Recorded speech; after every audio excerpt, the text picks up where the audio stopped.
Dans cette capsule, je vais vous expliquer comment déterminer l'avancement d'une transformation chimique sans le fameux tableau d'avancement. Donc petit rappel de la capsule précédente, je vous avais indiqué dans la capsule numéro 10 le système chimique en vous précisant qu'il était nécessaire d'indiquer la nature, l'état physique et la quantité de matière des espèces chimiques présentes. Dans la capsule numéro 10, je m'étais simplement limité à indiquer la nature et l'état physique.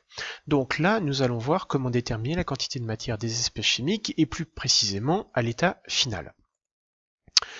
La transformation chimique que nous avions étudiée consistait à la formation d'un précipité. Donc dans un tube à essai, nous avons une solution de sulfate de cuivre avec 6 mol d'ion Cu2+, et 6 mol d'ion sulfate, et l'on verse une solution d'hydroxyde de sodium, et plus précisément 9 mol d'ion hydroxyde et 9 mol d'ion sodium.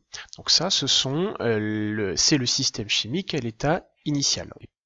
L'équation de la réaction chimique nous indique qu'il faut 1 mol d'ion Cu2+, et 2 mol d'ion hydroxyde pour former 1 mol de molécule CuOH 2 fois, qui est le produit ici.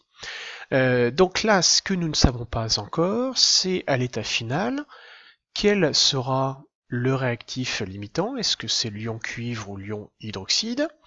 Par rapport au réactif qui sera en excès, quelle quantité reste-t-il? Et concernant le produit qui a été donc formé, quelle quantité de matière a-t-il été formé?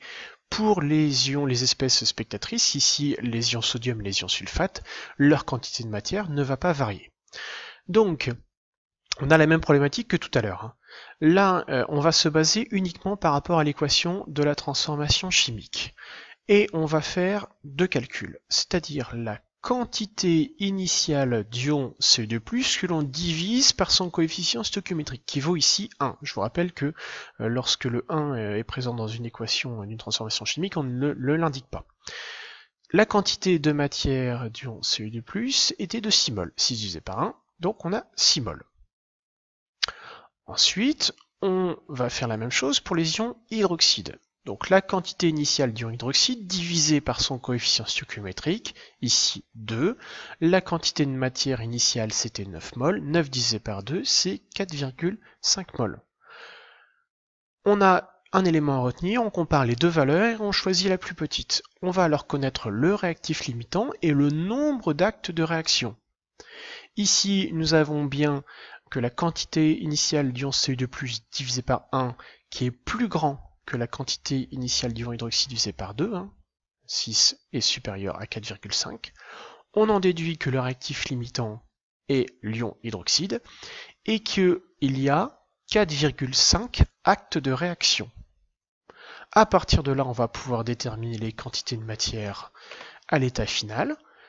Par rapport au réactif, donc nous avons la quantité finale d'ion Cu2+, F pour final, je l'ai oublié de le préciser tout à l'heure, qui est égale à la quantité initiale d'ion Cu2+, moins une fois le nombre d'actes de réaction, donc 4,5 actes de réaction, ce qui fait 6 moins 1 fois 4,5, soit 1,5 mol.